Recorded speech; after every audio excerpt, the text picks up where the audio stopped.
Olá, minha amiga, meu amigo, querido estudante, querida estudante do IBSB de Teologia das Religiões. Hoje vamos continuar com o documento Diálogo e Anúncio, na sua última parte, que eu dividi em dois, pedindo que o Espírito Santo, por intercessão de Maria, São José, nosso São Boaventura, nosso anjo, nos ajude. Mas antes, no ano de 93, 94, Papa João Paulo II deu uma entrevista para Vittorio Messori, surgiu o livro Cruzando o Limiar da Esperança. Disse assim, o que pergunta, o nosso querido Vittorio Messori: mas se Deus está nos céus e que salvou e salva o mundo, e um só é aquele que se revelou em Jesus Cristo, por que Deus permitiu tantas religiões? Por que fazer-nos tão difícil a busca da verdade no meio da floresta de cultos, das revelações, das crenças, que sempre vigoram e hoje ainda vigoram entre os povos? E aí João Paulo II disse: você fala de muitas religiões. Eu, porém, tentarei mostrar o que é que constitui para essas religiões o comum elemento fundamental e a raiz comum. E aí ele fala da Nostra Aetate e diz assim, no segundo parágrafo: a revelação cristã, desde o início, voltou para a história espiritual do homem, um olhar em que entram, de certo modo, todas as religiões, mostrando a unidade do gênero humano no que diz respeito aos eternos e últimos destinos do homem. Todos os povos constituem uma só comunidade, e assim ele vai demonstrando. Depois recorda que o concílio, que a igreja nada rejeita que há de verdadeiro e santo nas outras religiões, e assim vai.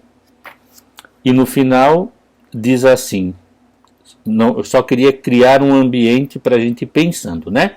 Porque, queridos e queridas, eu só quero que vocês vão pouco a pouco criando o vosso vocabulário e o vosso conteúdo sobre aquilo que é o objeto formal do nosso estudo, que é as religiões no plano de Deus. Cristo veio ao mundo para todos esses povos. Ele remiu a todos e tem certamente seus caminhos para chegar a cada um deles na atual etapa escatológica da história da salvação. De fato, nessas regiões, muitos o aceitam e muito mais têm nele uma fé implícita. Exatamente, uma fé implícita. Então aqui vocês veem, até hoje mesmo na aula de hoje, eu deixei para vocês para ver um videozinho sobre a igreja melquita e um texto tirado da Wikipédia, o que são as igrejas católicas de rito oriental. Mesmo dentro, porque a religião tem algo cultural, mas muito íntimo. A minha experiência de Jesus não é a mesma que você, porque nós somos únicos e irrepetíveis. Né? Só deixo essa bomba doce para vocês pensarem, tá bom? Então, aula 12, guia de estudo da teologia das religiões. Temos então aqui o diálogo interreligioso e anúncio 1, porque eu dividi a aula em duas partes, porque eu não tenho pressa, pois que eu quero que vocês vão pensando, respondendo as perguntinhas e também vendo os vídeos para ter um pouco de encontro com essas nossas queridas religiões. Queridas porque tudo que há de belo nelas está ligado ao que há de belo em Cristo, e no homem, e só Cristo revela ao homem o que há nele implícito de bom, belo, e porque está escrito na nossa estrutura pessoal o ser religioso. Somente estude, breve rascunho. O ponto A diz assim, do capítulo 3. Diálogo interreligioso e anúncio. Correlatos, mas não intercambiáveis. Vamos ver lá, tá bom? Número 77 do documento, que eu pus o rascunhozinho aí.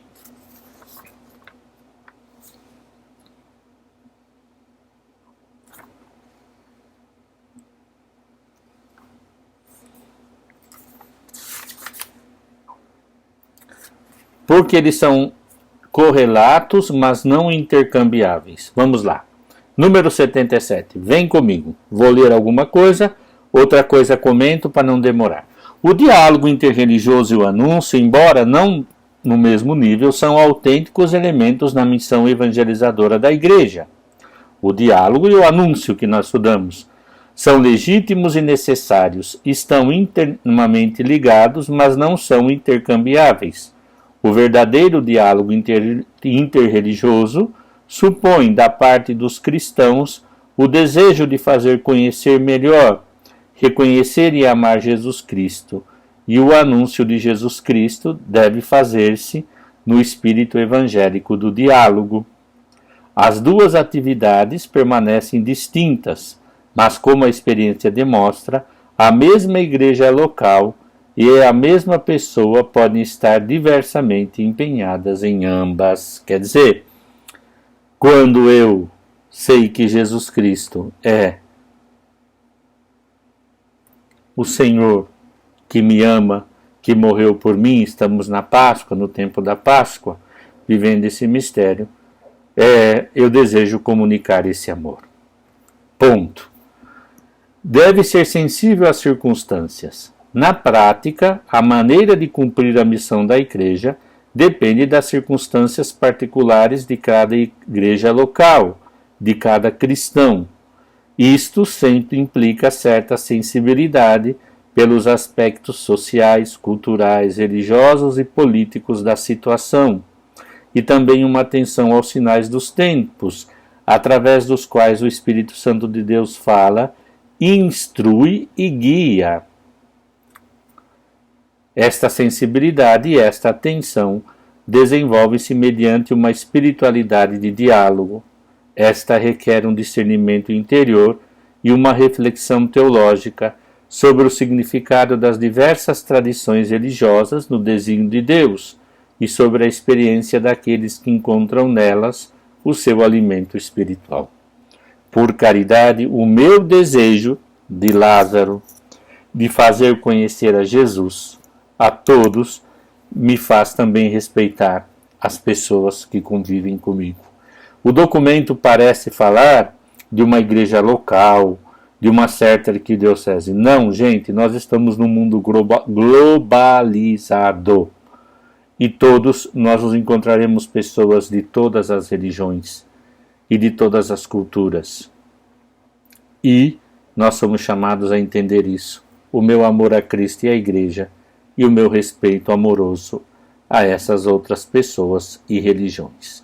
E o item B desse terceiro capítulo, que é muito bom centralizar, ou seja, diálogo interreligioso e anúncio, me diz a Igreja e as religiões. Aqui vamos ler também, sem muita pressa, mas comentando muito que, como se são correlatos, mas cada coisa é uma, o diálogo é uma coisa, é uma ferramenta, é uma coisa no sentido de realidade filosófica, hein? Não é uma coisa descartável.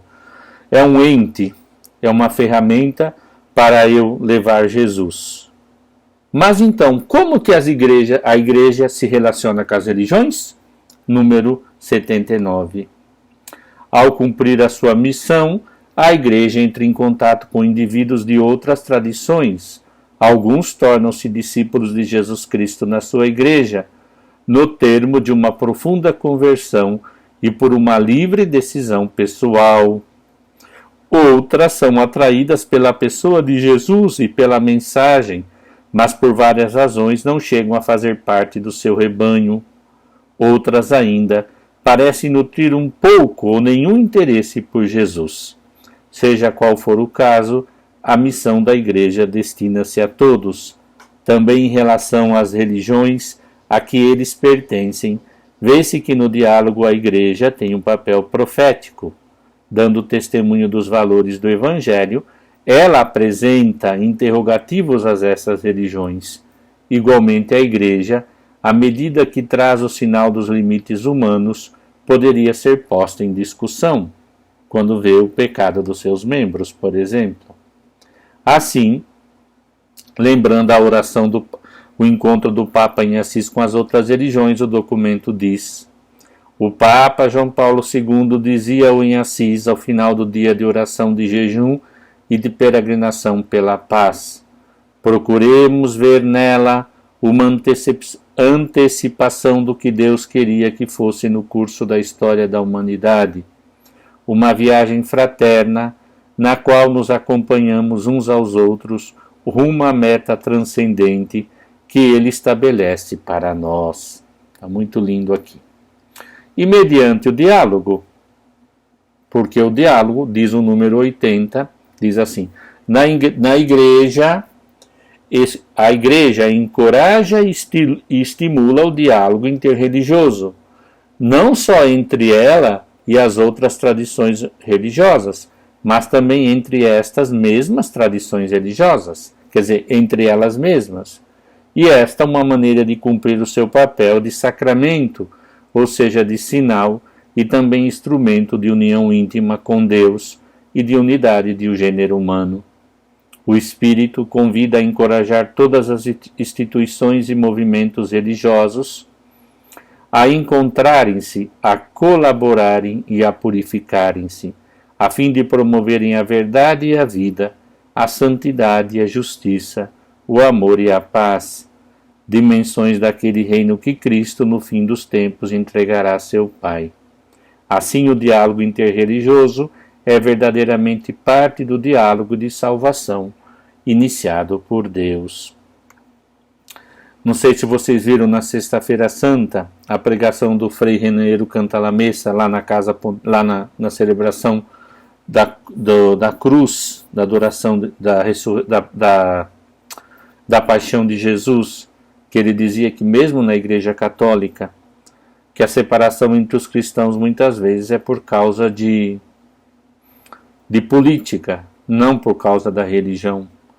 E a religião, e muitas vezes por causa de uma posição política, deixa-se o reino de Deus pelo reino partido dos homens. A igreja também é sacramento, mas ela também precisa se purificar para ajudar as outras tradições e culturas também purificarem-se para abrirem-se à fraternidade. E o número 81 diz: por outro lado, o anúncio tende a conduzir as pessoas a um conhecimento explícito daquele que fez por todos, homens e mulheres, em Jesus Cristo. É o ponto C, anunciar Jesus Cristo. E aqui diz, presta atenção, meus queridos, número 81, quando a igreja, obedecendo ao mandamento do Senhor ressuscitado e às sugestões do Espírito, desempenha esta tarefa de anunciar Jesus Cristo, e com frequência é necessário fazê-lo de modo progressivo. Deve-se realizar um discernimento para ver de que modo Deus está presente na história pessoal de cada um. Os seguidores das outras religiões podem contribuir também com os cristãos que já compartilham muitos valores. Isso pode levar a se colocar a questão como um testemunho da comunidade cristã ou de uma promoção de fé pessoal que, em plena identidade de Jesus, é confessada humildemente. Então, quando os tempos estão maduros, pode-se fazer uma pergunta decisiva, como a de Jesus: que dizeis que eu sou? Jesus Cristo foi formando os apóstolos, foi educando, foi fazendo milagres, foi pregando a palavra, anunciando o reino, e um dia, e vocês, o que dizem que eu sou? Agora vocês me responderam o que as pessoas dizem, e você? E Pedro, a verdadeira resposta a essa pergunta só pode brotar da fé, pregar e confessar, movidos pela graça, que Jesus de Nazaré é Filho de Deus Pai, Senhor ressuscitado e Salvador. Constitui a fase final do anúncio. Aquele que professa livremente esta fé é convidado a ser discípulo de Jesus na sua igreja e a tomar parte de responsabilidade na própria missão. Muito bonito aqui. Tá certo? Então aqui temos esses pontos. E, se vocês me permitem, vou tentar achar aqui rapidamente um texto, né? Esse texto que me veio à cabeça de dizer para vocês, porque tá aqui, vou achar para vocês e vou ler. Sexta-feira Santa.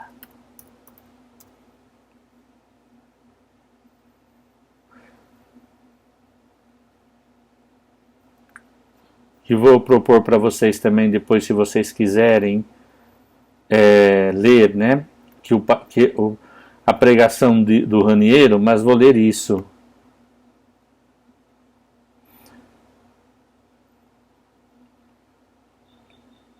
A fraternidade católica está dilacerada, diz a Raniero. Olha, meus queridos, né, eu vou colocar depois o link, se vocês quiserem ler, tá? E ele vai dizendo,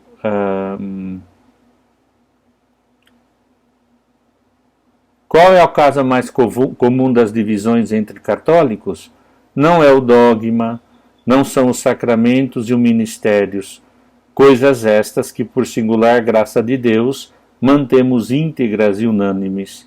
É a opção política, quando ela se sobrepõe àquela religiosa e eclesial e desposa, casa-se com uma ideologia, esquecendo completamente o sentido e o dever da obediência à Igreja.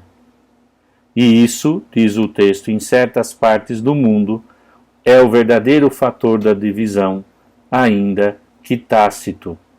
Significa que o reino deste mundo se tornou mais importante no próprio coração do que o reino de Deus. Creio que sejamos todos chamados a fazer um sério exame de consciência sobre isso e a nos convertermos.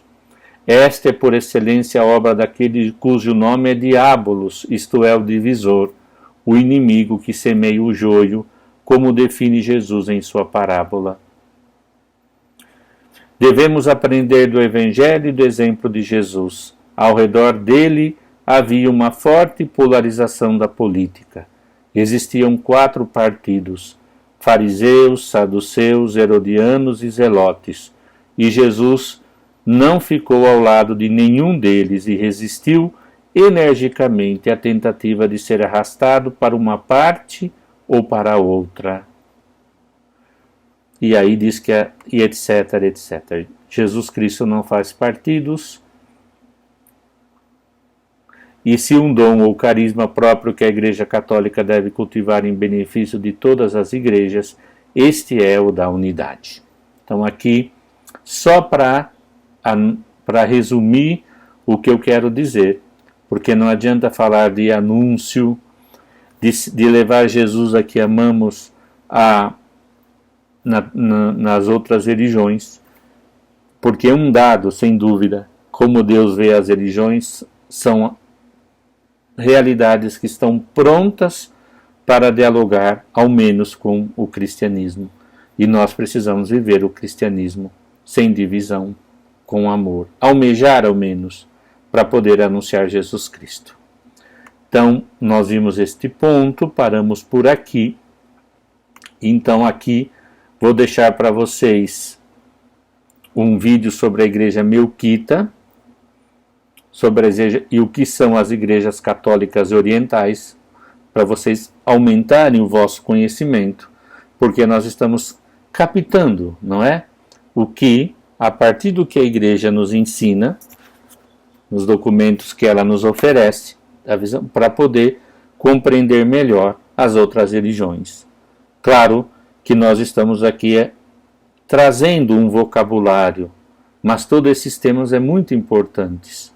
E eu vou deixar o tema também, o texto do Raniero, como sugestão de leitura. Eu só posso entender as outras religiões se eu entendo a mim mesmo, a Igreja como sacramento de salvação, de amor e de unidade. Assim vamos compreendendo melhor as religiões nos planos de Deus, sem querermos sermos donos da verdade. Tá bom? Ficamos assim, deixo para vocês essa riqueza, não? De todas as formas, se teologia das religiões é o que Deus pensa sobre as religiões, nós estamos vendo que Deus pensa muito bem, que todo dentro dela tem sinais de bondade e de anúncio, e que o cristianismo seria o ápice desse amor, dessa unidade e dessa fraternidade. Talvez estejamos distante, mas estamos lutando para construir, para compreender melhor, não é mesmo? E Deus pensa a partir desses conceitos, assim, que nós estudamos, por exemplo, o anúncio, o poder do Espírito Santo, os obstáculos do anúncio nos faz ver que o amor e a unidade devem ser vistos como o que Deus quer, amor e unidade, e as dificuldades que encontramos para dialogar e para gerar amor e unidade, reconhecendo o papel, o valor do cristianismo. Tá bom? Desejo a vocês paz e bem. Obrigado.